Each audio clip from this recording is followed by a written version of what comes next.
Ես ավարտում էի դարպասների կողպեքները ստուգելը, երբ հանկարծ ծխի հոտ զգացի։ Շրջվեցի ու քարացա։ Իմ գոմի պատուհաններից խիտ սև ծուխ էր դուրս գալիս, իսկ տախտակների արանքից արդեն կրակի լեզուներ էին ճեղքվում դուրս։ Ես վազեցի բակով, սիրտս այնպես էր խփում, ասես հիմա դուրս պիտի թռչեր կրծքիցս։ Գոմում իմ բոլոր կենդանիներն էին, ձիերը, այծերը, խոզերը։ Դրան մոտ հասնելով ամբողջ ուժով քաշեցի այն դեպի ինձ ու ներս մտա, բայց հենց այդ պահին վերևից ինչ-որ ծանր բան դղրդյունով փլվեց։ Այրվող առաստաղի գերանը ընկավ ուղիղ վրաս, հազիվ հասցրի գլուխս ետ քաշել, բայց այն սեղմեց ձախ ոտքս հատակին։ Ցավն այնքան սուր էր, որ անմիջապես կորցրի գիտակցությունս։ Արթնացա ականջիս մոտ հնչող հուսահատ բարձր հաչոցից։ Իմ լաբրադոր Ռեքսը կանգնած էր գլխավերևումս, ատամներով բռնել էր բաճկոնիս թևքից ու ամբողջ ուժով քաշում էր դեպի ելքը։ Ծուխն այնքան խիտ էր, որ կես մետրի վրա էլ հազիվ էի տեսնում շանդունչը։ Ռեքսը պարզապես չէր հաչում, նա մռնչում էր, կկոցում, ինձ քաշում ինչ-որ խելահեղ վճռականությամբ, ասես հասկանում էր, որ վայրկյանների հարց է։ Փորձեցի ոտքս ազատել գերանի տակից, ձեռքերով հրեցի այն, և վերջապես այն մի փոքր տեղաշարժվեց։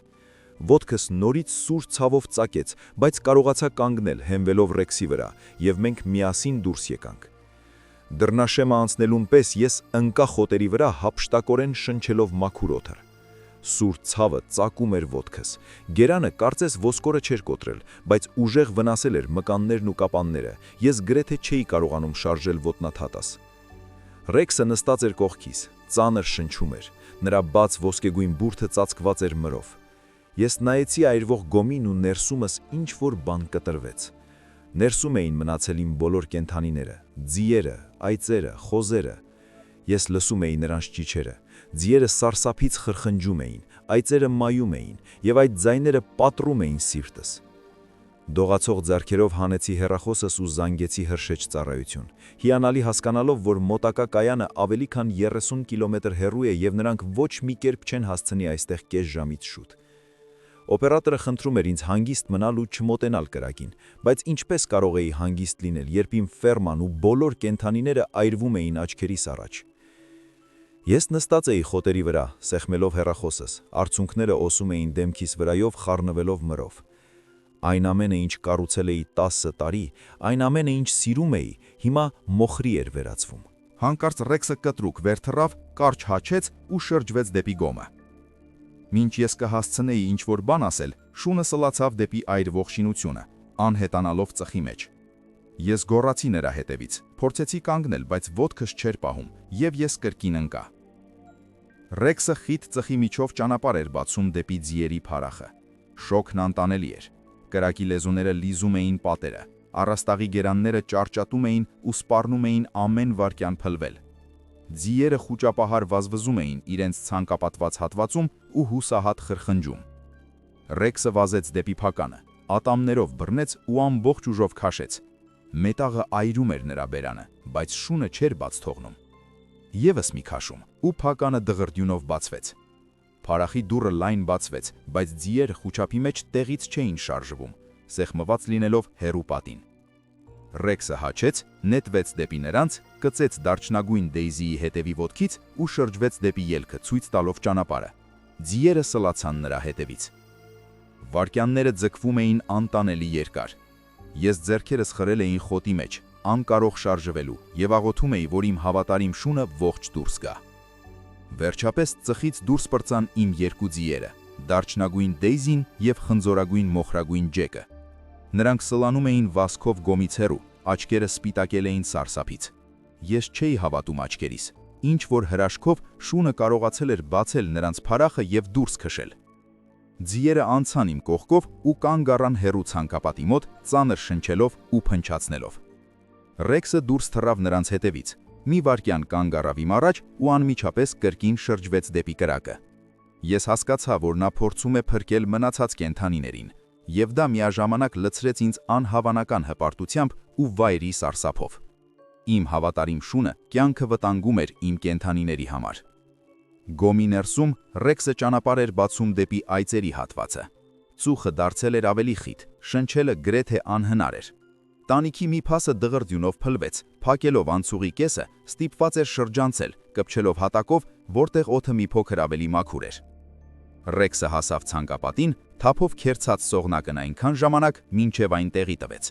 4 այծ դուրս թռան, վախից մայելով ու վազեցին տարբեր կողմերով։ Ռեքսը սլանում էր նրանց հետևից, քթով հռում, հաչոցով քշում դեպի ելքը։ Հաջորդը գոմից դուրս վազեցին բոլոր 4 այծերը, խուճապահար մայելով։ Մի այծ ամենահամար մեկին փորձեց խուճապի մեջ հետ դառնալ, բայց Ռեքսը փակեց նրա ճանապարհը, ատամները ցույց տվեց ու այնպես խիստ հաչեց, որ նա շեղվեց ու վազեց մյուսների հետևից։ Այծերը հավաքվեցին ձիերի մոտ, իսկ ես շարունակում էի նայել գոմի մուտքին, բռունցքներս սեղմած։ Տանիքի մի հատված ներսում դղրդյունով փլվեց, կայծերի սյուն բարձրացավ երկինք։ Կրակը ավելի էր բորբոքվում, ջերմաստիճանն այնքան բարձր էր, որ նույնիսկ 10 մետր հեռվից զգում էի, թե ինչպես է դեմքիս մաշկը այրվում։ Ռեքսը երրորդ անգամ նետվեց դժոխքի մեջ։ Արջևի թաթը արդեն ցավում էր այրվածքից, կողքի բուրդը ծխում էր, բայց շունը համառորեն առաջ էր գնում։ Խոզերը հսկա Փեննին ու Ռոզին ճչում էին իրենց հատվածում։ Ռեքսը բացեց դուռը, բայց խոզերը կանգ առան բացվածքի մեջ ու հրաժարվում էին առաջ շարժվել, սարսափից կաթվածահար։ Շունը հաչում էր, քթով հրում նրանց կողերին, ապարդյուն, նրանք կանգնած էին մեխվածի պես, յուրաքանչյուրը մոտ 200 կիլոգրամ քաշով։ Ռեքսը շուրջը նայեց ու մուտքի մոտ նկատեց կերի պարկը։ Ատամներով բռնեց այն, քաշեց դեպի խոզերը ու սկսեց թափահարել, հատակին հացահատիկ թափելով դեպի ելք տանող շերտով։ Մի քանի վայրկյան անց գոմից դուրս գլորվեցին իմ երկու հսկա խոզերը, Փեննին ու Ռոզին։ Նրանք, ենթարկվելով բնազդին, գնում էին ուտելիքի հետևից, խռմփացնելով ու հատակից հատիկներ հավաքելով, իսկ Ռեքսը հետ էր նահանջում նրանց դիմաց, շարունակելով կեր թափել։ Ես հաշվեցի կենդանիներին, ձիերը, այծերը, խոզերը, բոլորը տեղում էին։ Թեթևացումն այնքան ուժեղ էր, որ ես փակեցի աչքերս ու գլուխս ետ տարա շնորհակալություն հայտնելով Աստծուն եւ իմ անհավանական շանը։ Ռեքսը կանգնած էր ոտքերիս մոտ, ծանր շնչում էր, խոտի վրա թքեց ինչ-որ կտորի, բայց ես չափազանց ցնցված էի նման մանրուքների վրա ուշադրություն դարձնելու համար։ Նրա կողքի բուրդը մի քիչ այրված էր, արջևի թաթերից մեկը կարծես լուրջ էր այրվել, նա պահում էր այն օդում ու կկոցում։ Ես ջերքս մեկնեցի, որ գրկեմ նրան, բայց շունը հանկարծ զգոնացավ, շրջվեց դեպի գոմ ու նորից սլացավ դեպի այրվող մուտքը։ «Ռեքս, կանգնիր», գոռացի ես նրա հետևից, «այնտեղ այլևս ոչ ոք չկա, բոլորը դուրս են եկել»։ Բայց շունը չէր լսում ու արագ անհետացավ ծխի մեջ, իսկ ինձ պատեց խուճապը, ինչու նա նորից մտավ ներս։ Ես տենդաղին փորձում էի հիշել, արդյոք մեկին մոռացել եմ, եւ հանկարծ սառը ջրով մի միտք անցավ գլխովս։ Աստված իմ, Բելլան։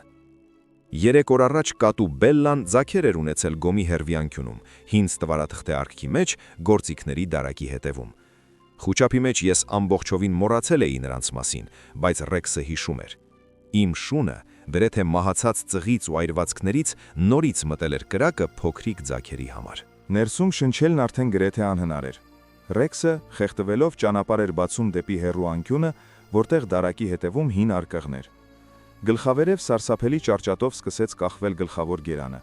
Ռեքսը հասավ արկղին, ներսում ձագերը ողորմելի ճչում էին։ Բելան խուճապահար պտտվում էր շուրջը, փորձելով դուրս բերել փոքրիկներին, բայց արկղը չափազանց բարձր էր, ձագը բերանում նա չէր կարողանում ցատկել դուրս։ Ռեքսը թաթով կողքի շրջեց արկղը, ձագերը թափվեցին հատակին։ Բելան ատամներով բռնեց մեկին, Ռեքսը զգուշորեն վերցրեց երկրորդին, փոքրիկ գծավոր ձագուկին ու շրջվեց դեպի ելքը։ Բելան սլացավ նրա հետևից։ Ես նստած էի խոտերի վրա, անկարող շարժվելու ու լսում էի, թե ինչպես ներսում ինչ-որ բան դղրդյունով փլվեց։ Ձուխը դարձավ ավելի խիտ, կրակը ճեղքեց տանիքը։ Թվում էր, թե մի ամբողջ հավերժություն անցավ, թեև անցել էր 1 րոպեից էլ պակաս։ Մոտակայքում լսվեց շչակների ձայնը, հրշեջները։ Նրանք մոտենում էին, բայց կհասցնեն արդյոք ժամանակին։ Ես նայում էի այրվող մուտքին, որտեղ անհետացել էր իմ շունը եւ աղոթում էի։ Մի քանի ակնթարթ անց բակ սլացավ կարմիր հրշեջ մեքենան, շարժիչի մռնչյունով։ Հրշեջները թռան խցիկից դուրս։ Նրանցից մեկը, երևի ավագը, արագ գնահատեց իրավիճակը ու գոռաց. «Շլանգերը բացեք, արագ, տանիքը ուր որ է կփլվի»։ Այդ խոսքերից ներսումս ամեն ինչ սառեց։ Ռեքսը դեռ ներսում էր։ Ես փորձեցի կանգնել, գոռացի. «Այնտեղ իմ շունն է, նա ներսում է»։ Հրշեջները արդեն ջուր էին լցնում գոմի վրա, երբ կրակից երևաց ծանոթ ոսկեգույն դունչը։ Ռեքսը դուրս էր սողում, բառացիորեն քարշ տալով հետևի թաթերը, իսկ ատամների մեջ զգուշորեն պահել էր փոքրիկ գծավոր ձագուկին։ Նրա հետևից վազում էր Բելան, մյուս ձագը բերանում։ Նրա սովորաբար սպիտակ բուրդը մոխրագույն էր դարձել մրից, նա հուսահատ միաում էր։ Ռեքսը եւս մի քանի քայլ արեց ու ընկավ խոտերի վրա, ինձանից մի քանի քայլ հեռավու։ Ձագուկը ընկավ նրա բերանից ու ողորմելի ճչաց։ Բելան անմիջապես բռնեց փոքրիկին ատամներով ու տարավ կրակից հեռու։ Ես սողացի դեպի Ռեքսը, քարշ տալով հիվանդ ոտքս գետնի վրայով, անտեսելով ցավը։ Շունը պարած էր կողքի, կորցքը ծանր բարձրանում ու իջնում էր, աչքերը կիսափակ էին, բերանից փրփուր էր գալիս։ Նա շնչել էր շատ ծուխ, առջևի թաթը շատ ավելի ծանր այրվեր, քան ես կարծում էի։ Կողքի ու մեջքի բուրդը տեղ-տեղ ածխածած էր մինչև մաշկը։ Ես գրկեցի նրա վիցը, ճակատս սեղմեցի գլխին ու շշնջում էի, որ նա աշխարհի ամենալավ, ամենակաջ շունն է, որ նա հրաշալի է, որ ամեն ինչ լավ կլինի։ Ռեքսը թույլ շարժեց պոչը ու փորձեց լիզել ձեռքս, բայց ուժ գրեթե չուներ։ Երիտասարդ հրշեջներից մեկը բարի դեմքով վազեց մեր կողմը։ Դուք վիրավորված եք, հարցրեց նա նայելով ոտքիս։ Ինձ հետ ամեն ինչ նորմալ է, հազիվ շնչելով ասացի ես, բայց շանը օգնություն է պետք, շտապ։ Նա ծուխ է շնչել ու այրվածքներ ունի։ Հրշեջը գլխով արեց, արագ վերադարձավ մեքենայի մոտ ու բերեց փոքր թթվածնային բալոն դիմակով։ Նա զգուշորեն դրեց դիմակը Ռեքսի դնչի վրա եւ իմ շունը սկսեց ավելի խորը շնչել, թեև աչքերը դեռ փակ էին։ Մյուս հրշեջը զննեց այրված թաթը, հանեց դեղատուփը ու զգուշորեն սկսեց մշակել այրվածքը։ Հետո դրեց տերիլ վիրակապ։ Ռեքսը նույնիսկ չցնցվեց, միայն թույլ կկոցում էր, նա ուժերի սահմանին էր։ Մինչ հրշեջները հանգցնում էին գոմի մնացորդները, ես նստած էի Ռեքսի կողքին ու շոյում էի նրա գլուխը, փորձելով չդիպչել այրված տեղերին։ Միայն հիմա, երբ ադրենալինը սկսեց նահանջել, հիշեցի այն կտորի մասին, որ Ռեքսը թքել էր խոզերին փրկելուց հետո։ Ես շուրջս նայեցի ու նկատեցի այն խոտերի մեջ։ Զգուշորեն սողացի ու վերցրի գտածոն։ Դա վանդակավոր ֆլանելը վերնաշփիկի կտոր էր, կեղտոտված մրով ու մոխրով։ Ես մռայլվեցի նայելով դրան։ Որտեղից էր սա։ Ռեքսը այն դուրս էր բերել այրվող գոմից, նշանակում է ներսում էր եղել, բայց ես հաստատ ոչ մի հագուստ չէի թողել գոմում։ Մեզ մոտեցավ տեղական շերիֆ Թոմփսոնը, մոխրագույն բեղորերով տարեց մի տղամարդ, ով այստեղ մանկուց բոլորին ճանաչում էր։ Ինչպե՞ս ես, Թոմ, հարցրեց նա, ծնկելով կողքիս։ Ոտքդ ոնց է։ Կապրեմ, գլխով արեցի ես ու մեկնեցի նրան կտորը։ Սա Ռեքսը բերեց գոմից։ Չգիտեմ ինչ է, բայց տարօրինակ է թվում։ Շերիֆը վերցրեց կտորը, պտտեց ձեռքում, լույսի տակ պահեց ու ուշադիր նայեց։ Նրա աչքերը նեղացան։ Վանդակավոր ֆլանել, մրմնջաց նա։ Մի րոպե, Թոմփսոնը վեր կացավ, մի քիչ քայլեց, ուշադիր նայելով վանդակների նախշին։ Պետք է մի բան ստուգեմ, սպասի այստեղ, շուտով կվերադառնամ։ Շերիֆը նստեց իր փիքափը ու հեռացավ, իսկ ես մնացա նստած Ռեքսի հետ, որը դանդաղ ուշքի էր գալիս թթվածնային դիմակի տակ։ Հրշեջները գրեթե ավարտել էին կրակի մարումը։ Գոմից մնացել էին միայն ածխարցած գերաններ ու ցխող ավերակներ։ Այն ամեն ինչ ես կառուցել էի,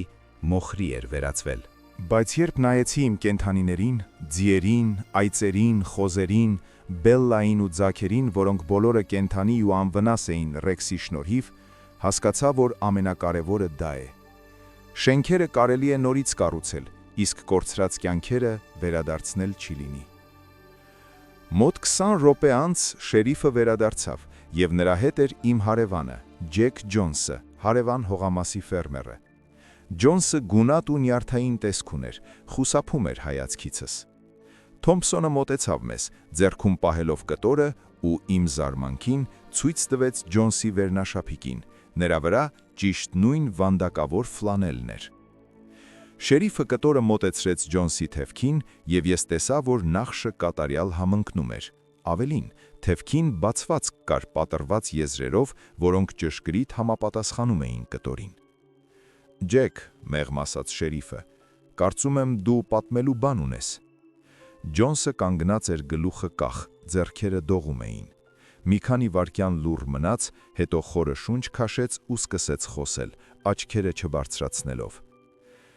Կես տարի առաջ դու ինձնից գնեցիր այն հեռավոր հողամասը, Թոմ։ 50,000 տվիր դրա համար։ Ես ինքս ասացի գինը, ինքս համաձայնեցի գործարքին։ Ամեն ինչ արդար էր։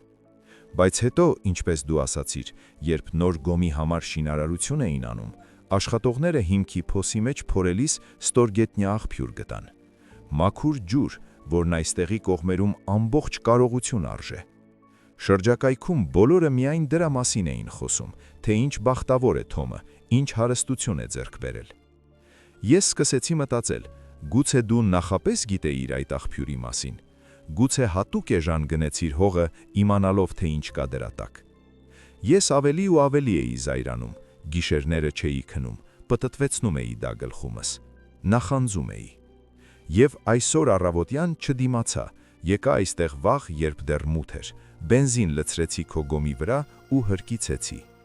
Մտածում էի, թող քեզ էլ մոտ ինչ-որ բան այրվի, ինչպես իմ հույսերը այրվեցին հարստանալու մասին։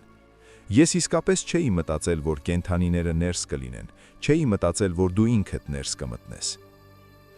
Ես նայում էի Ջոնսին ու չգիտեի ինչ զգալ, զայրույթ, ցավ, հիասթափություն։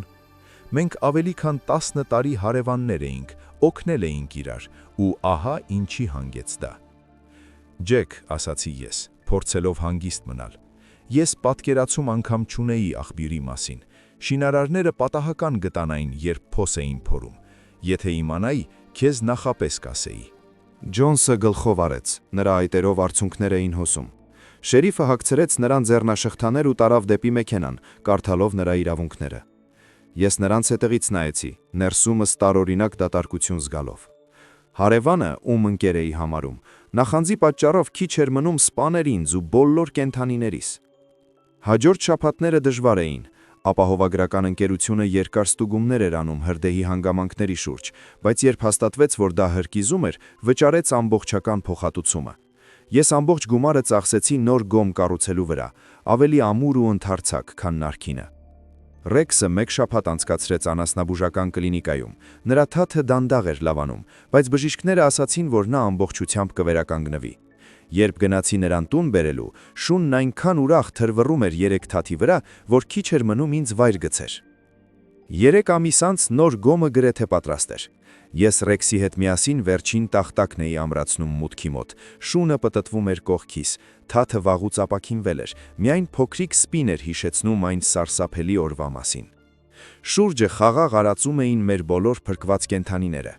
Ձիերը խոտ էին ճմրթում, այծերը խոտաբույս էին ծամում, խոզերը գլորվում էին ցեղի մեջ։ Բելլան մեծացած ձագերի հետ քնած էր տան շեմին, այն ամենաանվտանգ տեղը, որը նա այժմ ընտրում էր։ Ես նստեցի Ռեքսի կողքին ու շոյեցի նրա գլուխը։